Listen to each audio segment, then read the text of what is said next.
Hello everyone, this is Leo from the Monkeys Making This Place channel. Today we are going to start our official deck profiles for some of the decks in set 11.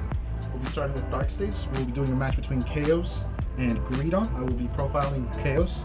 I'll also be profiling all the glitter decks for this set. So I will be profiling Kheios, Ava, Tamayura, Thikrea, Ruroa. I'll be doing the profiles for those, and then Kat will be doing Ezel, Vermilion, Silhouette, Greedon, and Mythiarch, right? And as opposed to our out the block challenge, these decks are going to be, as optimized as we can do them, within budget and stuff like that. And we're also going to be, actually using cards from outside the set. Obviously, for the glitter deck, that we can do an out of the box challenge because there is no way we could do it, right? The glitter decks were receiving support; they weren't getting a completely new overhaul. But with that out of the way, we'll start with Kheios. Obviously, we're using his ride line. I love the Kheios ride line. I used to be not a huge fan of it when he first came out, but after they received the Grade 1 order promo, I've literally never stopped from it, right? We're playing the Grade 1 when he's ridden upon by the Grade 2, allows you to reveal the top 2. Any normal units go into Soul, the rest go in the bottom, which lets you selectively put what you put in Soul. You don't have to Soul Charge triggers for anything. And then the Grade 2 lets you Soul Charge 1, and then if it's a normal unit, you get to call 1 from Soul to rear, and then if it is a trigger unit, you just get to draw a card. And then we have we have one copy of the Kheios. We're only playing one of these in the entire deck. He can counterblast 1, discard a card to look at the top 3, choose 1 from them, put it into your hand, then call another 1 to rear, and then the remainders you put into Soul. And then when he attacks a Vanguard, if your Soul has 8 or more cards, he gives 1 unit plus 10.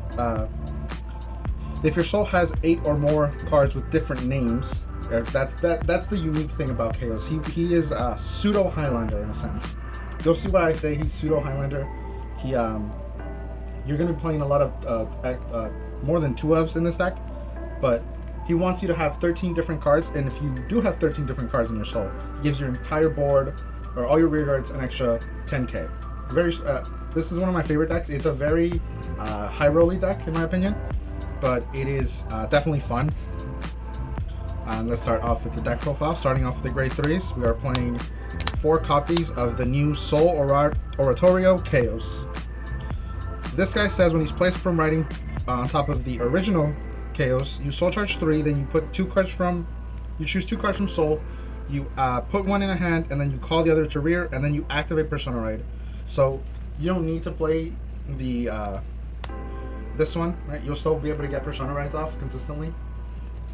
And then his second ability is act once per turn. If your Soul has 13 or more cards with different names, you bind an Approaching Fangs Kheios, which would be the ones you wrote on top of, from Soul, and until end of turn, all of your units get plus 10k, and he gains a crit.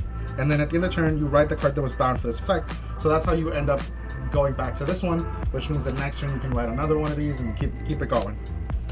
This is a great effect. Honestly, the ability to Soul Charge 3, and then you just get like a PG back to hand and call some of the one of the important units, which is Mikani, which is this guy right here. It's a little hard to see, but this is the unit you want to always have on your front row, and we'll talk about it in a bit. But honestly, this new form of Kheios is so good. I love this Kheios. I love playing this deck. We have already filmed the game for Greedon and Kheios. I will say it was a very good showing for Kheios. Moving on, we are going to talk about the star of this deck, and that is Cool-Headed Executioner Mikani. His first ability that doesn't require you to be on Kheios says when he's placed on rear, you can counterblast 1, Soul Blast 1, and then choose one of your opponent's rears with the same grade as a card that you Soul Blast for this cost and retire. Ability doesn't ever really come up, but if you really need to remove some stuff, that option's always open. The reason that Kheios loves this Mikani is because of the glitter ability that says that only activates if your Vanguard is Kheios. It says Rearguard Circle, once per turn when your Vanguard attacks, if your Soul has 8 or more cards with different card names, stand this unit, and then if you stood it, he goes into Soul at the end of turn. That's incredible. You were able to just go swing, swing, swing with Vanguard, right? Swing with your Kheios, and then restand, giving this deck access to 5 attacks as soon as Grade 3 happens, right? And then if you have you'll have the at least 8 to restand, you can give one of Mikani's plus 10, right? So Cool-Headed Execution Mikani incredible card. I love this card. It's the strongest card in this deck in my opinion. Then we move on to grade 2s. We are playing 3 copies of the new grade 2, Inciting Corruption, Aga Manath. He says when he's placed on rear, if you have Vanguard with Kheios, you can counterblast 1, look at top 2, choose one card from among them, put it into hand, and then put the rest in the soul. That alone would be an incredible ability, but he can also, from soul, when your unit with Mekanian's card name is called to rear, if you have Vanguard with Kheios, you can discard a card, soul charge 1, and then call it to rear, and it gets boost, which means your Mekani will have a 10k booster behind it, and then you can also play activate the fresh ability again to get yourself a card back in hand. So he covers for himself essentially. Not playing a full set just because you don't want to see him too much, right? The great thing is that if you have 2 of these in soul, you can always call 1 out, so that way you don't have any dupes in there. Plus he soul charges, so he'll replace himself. Hopefully you don't soul charge another one of him, but you know that could happen. And then we're going to talk about some of the 1-offs I play in grade 2s. We play 1 Black Sky Thunder Quaking Queen Lemana. It's just a cycler. Doesn't really get much use, but that second ability can help you call out a Mekani from soul. Then we play Famed Blazing Demonic Lady Oriens. When she's placed on rear other than by unit card's ability, if you play a normal order turn, you can soul blast 1 to look at top 5, call a unit with grade less than go to Van, or get a normal order. So she can get you the order, or she can get you a Mekani. These are kind of situational. Most of the time, you're just gonna put these into soul for effects, things like that. And then she also, when she attacks a grade 3 getter unit, you can soul blast to draw a card and get +5. That ability is never gonna really happen. It's more for that first ability. If you really need to find Mekanis, you need to dig. Sometimes you're just gonna trade the soul for it, right? Then we have Diverse Wildmaster Oratoria. He has 2 abilities, both activate if you have 8 or more cards with different names. The first one gives him boost, an extra 5k, so he'll be a 15k booster. And then the other one is he can intercept from the back row and he gains 5k shield. So he'll be a 10k interceptor from the back. And then lastly, we play 1 Selfish Engraver. This is a good thing. If you get it early, you can just start poking with it.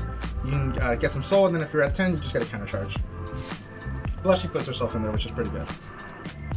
Moving on to grade 1s with probably the card that bumped this deck up quite a few power levels in my opinion, which is Go Ahead Mekani.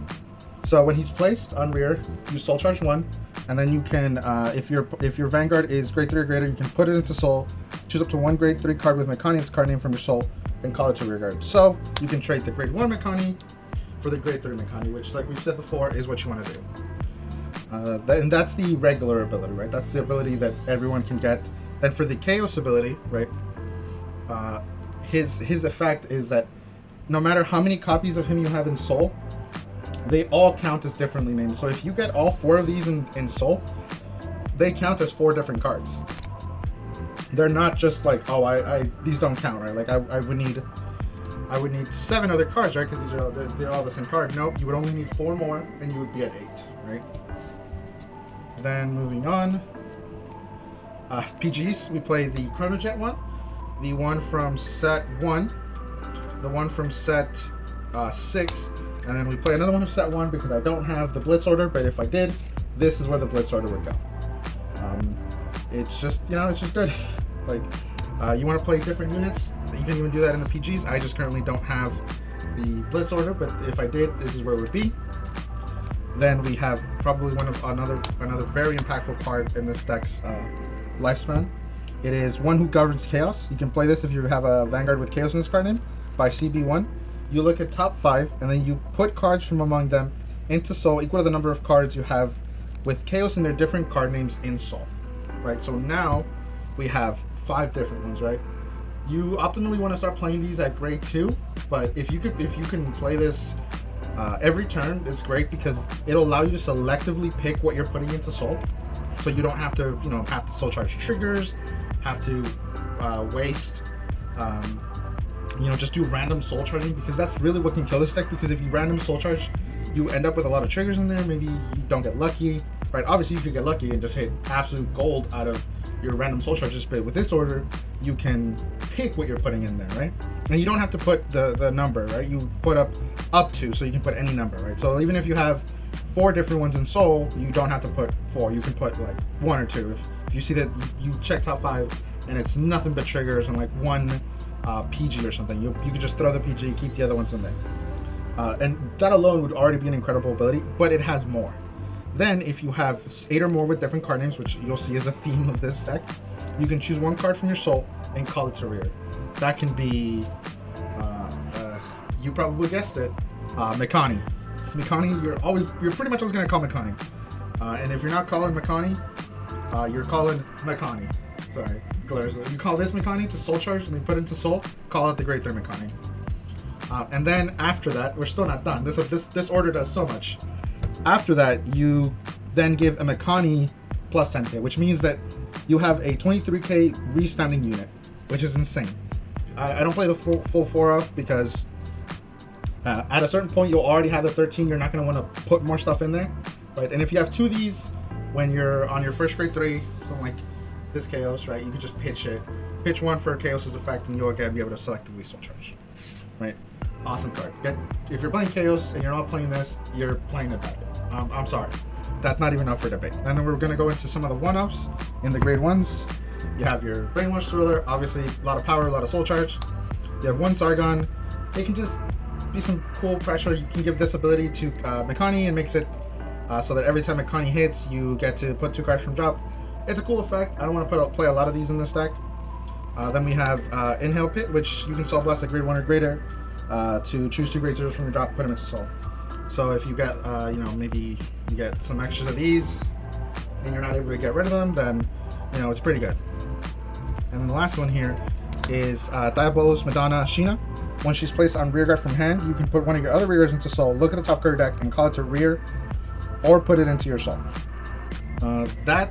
If you can get really lucky, you could call something like Mikani off of her and be able to do this on Grade 2 turn, which is insane. You can pop off and have this Mikani come out at Grade 2 if you can get lucky with her. Obviously, it's not going to happen all the times, so this is more of just a one-off little funny thing that can happen. I have had it happen to me quite a few times, so it is fun. Those are all the Grade 1s we play, and then we move on to the triggers, which you would expect to be very simple. That is furthest thing from the truth. I play 4 different heals. I'm playing I think these were called the world exclusive, something like that. And then I play 1 of each of the effect ones because we want to play different ones, right? You can this one can change for anything you want, and again, as long as they're different heals, that's all that really matters. Then crits. I also play 5 different crits. You want pressure. Criticals give you that. I might play the Bang Dream ones just so I can play 8 crit. But I didn't want to do 8 crit yet because I have been playing with this trigger ratio forever. So I wanted to play the deck like this first, and then I'll move on to the full 8 crit build. Then we have 3 fronts. 1 effect, 2 vanillas. Nothing to say here. They're just choices. And then we have 3 draws. Again, all different because I went full in on the Highlander thing, right? But I'll probably cut these 2 and maybe 1 of the vanilla fronts for the last 3 crits I need, or last 2, something like that. How many? I was playing 5 crits, so I would probably just cut these 3 for crits if I was going to do that. If you want to play crits, if you want to go super aggressive, you could do that. And then the last thing is the OT, because although it doesn't really happen that often, hey, OTs are OTs. The Dark States one's probably one that I think is super busted. If you get this early on, you've pretty much won the game. And with that, we have officially ended the first deck profile for the D-BT11 set. Starting with one of my favorite decks, Kheios. We even packed the FFR out of the set, but probably not going to put it in the deck because it's just pretty. I'll just keep it aside. Thank you all for watching. This has been Leo. Have a great day.